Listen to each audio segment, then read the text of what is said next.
We saw in the previous lesson as we were working with a bulleted list that we could customize the bullets and the numbers in a numbered list, and by changing the bullet size we're able to squish these lines together a little bit by reducing the size of our bullet to match the font size that we're using.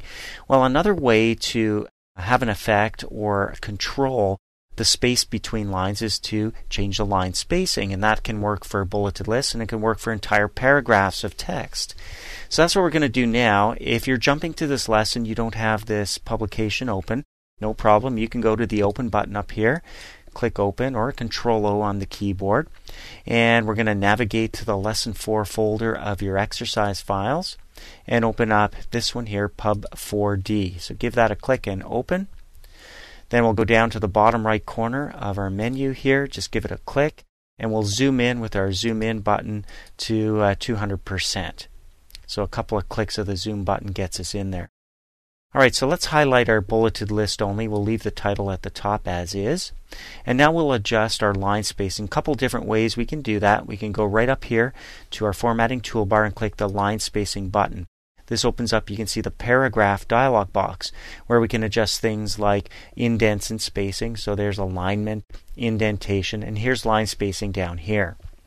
Now you can see there's 0 space in between, actually before paragraphs and after paragraphs, but there's 1. That's the level that we've selected here, or single spacing used in between lines. So we can bump that up to double space with 4 clicks, and you can see down here in the sample area what that's going to look like.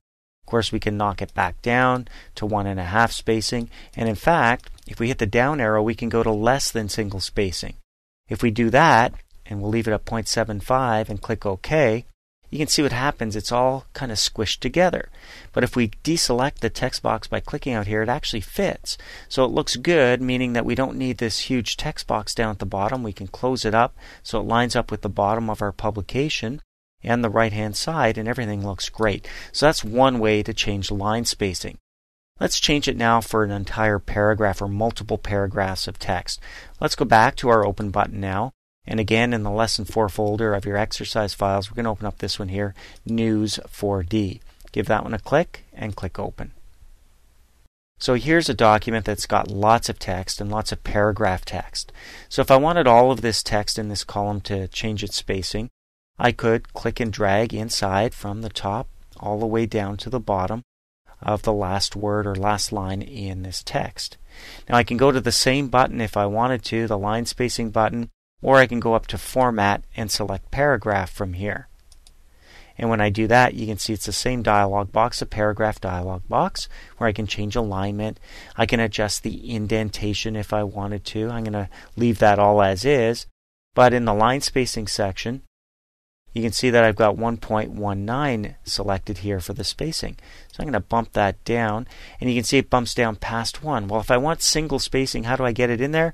Well, I click inside, drag over what's there, type in the number 1, and press enter on my keyboard.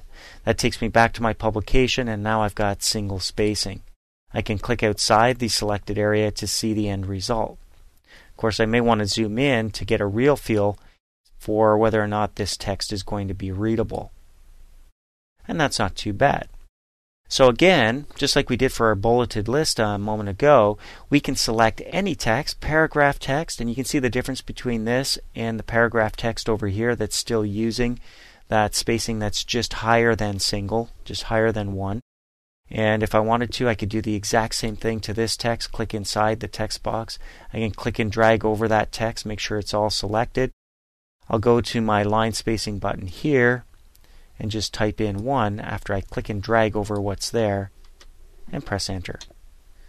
So you can see I can have an effect. If I need more space for more text, for example, I can change the spacing, or if I wanted this to fill the entire text box, I could bump the spacing up until I get exactly what I need to fill in my space.